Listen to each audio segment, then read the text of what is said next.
আসসালামু আলাইকুম সুপ্রিয় দর্শক মণ্ডলী, কুরুল উসমান ভলিউম নাম্বার 166 দ্বিতীয় ট্রেলার, দুর্দান্ত একটি ট্রেলার এসেছে। দর্শক, আজকের ভিডিওতে আমরা 166 নাম্বার ভলিউমের দ্বিতীয় ট্রেলারটি চলুন এক্সপ্লেন করা শুরু করি। 166 নাম্বার ভলিউমের দ্বিতীয় ট্রেলার একদম প্রথমে দেখতে পাচ্ছি ওসমান বের চেহারা দেখা যাচ্ছে। এখানে ওসমান বে দিওয়ানে আছেন, আর ঠিক এই সময়ই কমান্ডার লুকাসের কণ্ঠ ব্যাকগ্রাউন্ডে বাজতেছে, যেখানে কমান্ডার লুকাস বলতেছে ওসমান বে উচ্চবিলাসী আর কারিসি বে বুড়ো নেকড়ে, তবে অন্ধ, মানে বিচক্ষণতার অভাব রয়েছে সেটাই বোঝাচ্ছে। আমরা দেখতে পাচ্ছি কারিসি বে এবং উজির ওমর কারিসি বন্দরে বসে রয়েছেন এবং এক পর্যায়ে তারা অবাক দৃষ্টিতে পিছনের দিকে তাকিয়েছেন। অবাক দৃষ্টিতে পিছনের দিকে তাকিয়ে তারা মানে কিছু একটা দেখেছে, যার কারণে তারা বেশি অবাক হয়ে গেছেন। কি দেখেছেন? ওসমান বে কারিসি বন্দরে গিয়েছেন। যে দর্শক, ওসমান বে জেরকুতায় বোরান সহ তার আলপদেরকে নিয়ে কারিসি বন্দরে গিয়েছেন। মানে আগামী ভলিউমে আমরা ওসমান বে, উজির ওমর এবং কারিসি বেকে একসাথে মুখোমুখি হতে দেখব, আর সেটা কারিসি বন্দরে। নিঃসন্দেহে এই সিনটি আগামী ভলিউমে একটি দুর্দান্ত সিন হতে যাচ্ছে। তো যাই হোক দর্শক, এরপর আমরা দেখতে পাচ্ছি বুরসার প্রাসাদের সেনাপতিরা। এখানে আমরা অনেকগুলো সেনাপতি দেখতে পাচ্ছি যারা কিনা কমান্ডার লুকাসের অধীনে রয়েছে। মানে আশেপাশের যত দুর্গ আছে সমস্ত দুর্গের টেকফুরা সেনাপতিরা কিন্তু কমান্ডার লুকাসের অধীনে, আর তারা বুরসায় এসে পরামর্শ করতেছে। আর ঠিক এরপর আমরা দেখতে পাচ্ছি একজন ব্যক্তি আরেকজনকে মানে একে অপরকে বিষের বোতল দিচ্ছে। এরা হচ্ছে যে বিষ দিচ্ছে সে হচ্ছে কমান্ডার লুকাস, আর যে গ্রহণ করছে সে হচ্ছে হলোফেরা। তো হলোফেরাকে কেন বিষ দেওয়া হচ্ছে, কেন বিষের বোতল দেওয়া হচ্ছে, এই বিষয়টা আমরা সামনে বিস্তারিত আলোচনা করব। মোল্লাবাজার অনলাইন শপে চলে আসলো আবারও নতুন করে নতুন ডিজাইনের আংটি। বাংলাদেশের যে কোনো প্রান্ত থেকে একদম ঘরে বসেই আপনার আঙুলের সাইজ অনুযায়ী স্ক্রিন দেওয়া নাম্বারে যোগাযোগ করে এই পণ্যগুলো কিনতে পারেন। আমরা সারা বাংলাদেশেই হোম ডেলিভারি দিই। তো ট্রেলারে এরপর দেখতে পাচ্ছি একটি বাচ্চা জন্মগ্রহণ করেছে। বাচ্চাটা কে? বাচ্চাটা হচ্ছে আলাউদ্দিন বে এবং গঞ্জা হাতুনের। ইতিহাস অনুযায়ী ওসমান গাজীর প্রথম নাতি হন গাজী সুলাইমান পাশা, যিনি ওরহান গাজীর সন্তান ছিলেন। আর বেশ কিছু ঐতিহাসিকদের মধ্যে গাজী সুলাইমান পাশা ছিলেন ওরহান এবং এলসিম হাতুনের সন্তান। এখানে কিন্তু একটা খটকা রয়েই গেছে, সেটা হচ্ছে এলসিম হাতুন এবং তার সন্তান মারা যাওয়ার যে ব্যাপারটা। দেখা যাক এখানে কোনো আশ্চর্যজনক কিছু রয়েছে কিনা, সেটা আমরা হয়তো সামনে দেখতেও পারি। এই বিষয়টা নিয়ে যদি সামনে আশ্চর্যজনক কোনো ঘটনা ঘটে বা কোনো স্ক্রিপ্ট আসে, কোনো গল্প আসে, তাতে কিন্তু আমি আশ্চর্য হব না। দেখা যাক। আমরা দেখতে পাচ্ছি ট্রেলারে আলাউদ্দিন বে এবং গঞ্জা হাতুনের সন্তান ভূমিষ্ঠ হয়েছে। তো দর্শক, আমরা ট্রেলারে এরপর দেখতে পাচ্ছি ওরহান বে এবং হলোফেরা একে অপরের সাথে সাক্ষাৎ করেছে এবং তারা ঘোড়ায় চড়ে কোথাও যাচ্ছেন। এখানে ওরহান বে হলোফেরাকে উদ্দেশ্য করে বলতেছে, এখন থেকে তোমার বাড়ি এখানে।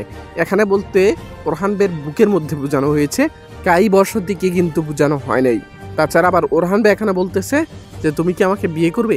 এই সিজনে কিন্তু ওরহান বে এবং হলোফেরার বিয়েটা সম্পন্ন হতে যাচ্ছে, এটা অনেকটাই নিশ্চিত। তবে দেখা যাক সিজনে মাঝামাঝিতে হয় নাকি শেষের দিকে হয়। দর্শক, ট্রেলারে এরপর দেখতে পাচ্ছি ওসমান বে এবং তার সেনারা ঘোড়া নিয়ে কোথাও ছুটে যাচ্ছে। এটা আর কোথাও নয়, এটা কারাদিন দুর্গে যুদ্ধ শুরুর পূর্বের সিন।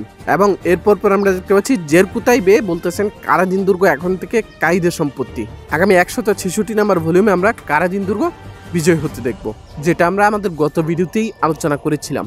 তো ট্রেলারে এরপর দেখতে পাচ্ছি কমান্ডার লুকাস হুঙ্কার ছুটছে। কেন হুঙ্কার ছুটছে? তিনি রাগান্বিত, তিনি ক্ষিপ্ত। এর কারণ ওই যে কারাদিন দুর্গ জয় করে নিয়েছেন ওসমান বে, এটাই হতে পারে। তো এরপর আমরা দেখতে পাচ্ছি ইউসুফ বে এবং বেগম হাতুন, তারা দুই ভাই বোন কিন্তু দাঁড়িয়ে রয়েছেন এবং এটা আর কোথাও নেই, এটা কারাদিন দুর্গ হতে পারে। এখানে ইউসুফ বে বেগম হাতুনকে উদ্দেশ্য করে বলতেছে ওসমান বে দুর্গ জয়ের পর এটা কার কাছে হস্তান্তর করবে, মানে কাকে দিবেন? একজন বাইহান বে এবং আরেকজন বেগম হাতুন। তো আগামী ভলিউমে কিন্তু এই দুর্গ দেওয়ার বিষয়টা নিয়ে একটা ঝামেলা হতে পারে, আর সেটার আভাস কিন্তু বালা হাতুনও দিচ্ছেন। বালা হাতুন বলতেছে এই মহিলাকে আমি চিনি না, সুতরাং এই মহিলাকে কারাদিন দুর্গর দায়িত্ব দেওয়া যাবে না।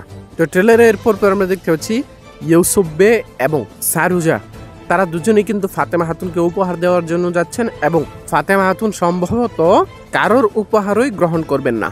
তো দর্শক, ট্রেলার এরপর দেখতে পাচ্ছি ওসমান বে, বাইহান বে, বেগম হাতুন সহ সবাই কিন্তু তাঁবুতে বসে রয়েছেন এবং এখানেই কিন্তু ঘোষণা করা হবে কারাদিন দুর্গ কাকে দেওয়া হবে। যদিও আমরা দেখতে পাচ্ছি উৎফুল্ল হয়ে রয়েছেন বাইহান বে এবং চিন্তিত হয়ে রয়েছেন বেগম হাতুন, তবে আমার কাছে মনে হচ্ছে আগামী 166 নাম্বার ভলিউমে কারাদিন দুর্গ জয়ের পর এটার দায়িত্ব দিতে পারেন বেগম হাতুনকে, আর তা নিয়ে কিন্তু বাইহান বের পরিবার অনেকটা বেঁকে বসতে পারে। আবার যদি বাইহান বেকে দেয় তাহলে কিন্তু বেগম হাতুন বেঁকে বসবে। তবে সম্ভবত আমার মনে হচ্ছে বেগম হাতুনকেই দুর্গটার দায়িত্ব দেওয়া হতে পারে। তো টেলের এরপর দেখতে পাচ্ছি বেগম হাতুন বলতেছে হাজাল হাতুন নাকি তাকে বিষ দিয়েছে। কোন বিষ? ওই যে টেলের প্রথম দিকে যে আমরা দেখেছিলাম হলোফেরার হাতে বিষ দিয়েছে কমান্ডার লুকাস, সেই বিষ বসতিতে এনে হয়তোবা কোনো একটা তাঁবুতে রেখেছে হলোফেরা, এবং এর মধ্য দিয়ে কিন্তু হাজাল হাতুন এবং বেগম হাতুনের মধ্যে একটি ঝামেলা হতে পারে। আর এই বিষের পরিকল্পনাটা কিন্তু কমান্ডার লুকাসের। দর্শক বন্ধু, এখানে আরেকটি ঘটনা ঘটতে পারে যে বিষের বোতলটা এটা হলোফেরা না দিয়ে অন্য কেউ দিতে পারে।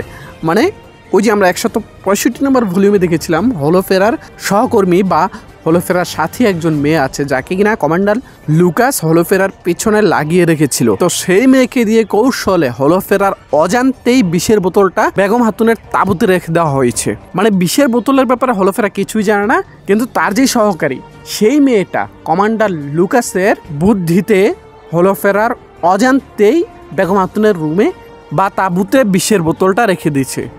এরকমটাও কিন্তু ঘটতে পারে। এরকমটা ঘটার সম্ভাবনাই বেশি, কারণ হলোফেরা তো আর জেনে বুঝে শুনে এত বড় একটা গাদ্দারি করতে পারে না। আমরা ট্রেলারে দেখতে পাচ্ছি লুকাস কিন্তু পুরাই ক্ষিপ্ত একদম। লুকাসের এই লুকটা, লুকাসের এই রাগান্বিত মুডটা আমার কাছে সেই লাগতেছে। আপনাদের কাছে কেমন লাগতেছে সেটি অবশ্যই কমেন্ট বক্সে কমেন্ট করে জানিয়ে দেবেন। তো আমরা ট্রেলারের পর দেখতেছি ওসমান বে, বালা হাতুন, তাদের চোখের মধ্যে পানি। সম্ভবত দুর্গ জয়ের পর তারা মোনাজাতে কান্নাকাটি করতেছে এবং তাদের পাশে অন্যান্য আলপ্রাও রয়েছে।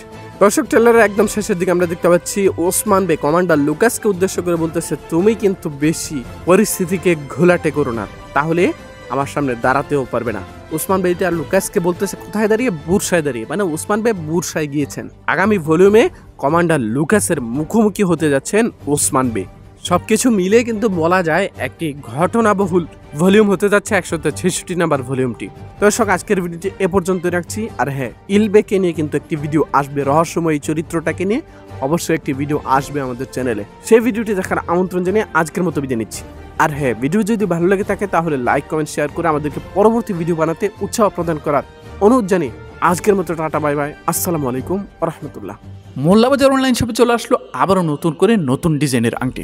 বাংলাদেশের যে কোনো প্রান্ত থেকে একদম ঘরে বসেই আপনার আঙুলের সাইজ অনুযায়ী স্ক্রিন দেওয়া নাম্বারে যোগাযোগ করে এই পণ্যগুলো কিনতে পারেন। আমরা সারা বাংলাদেশেই হোম ডেলিভারি দিই।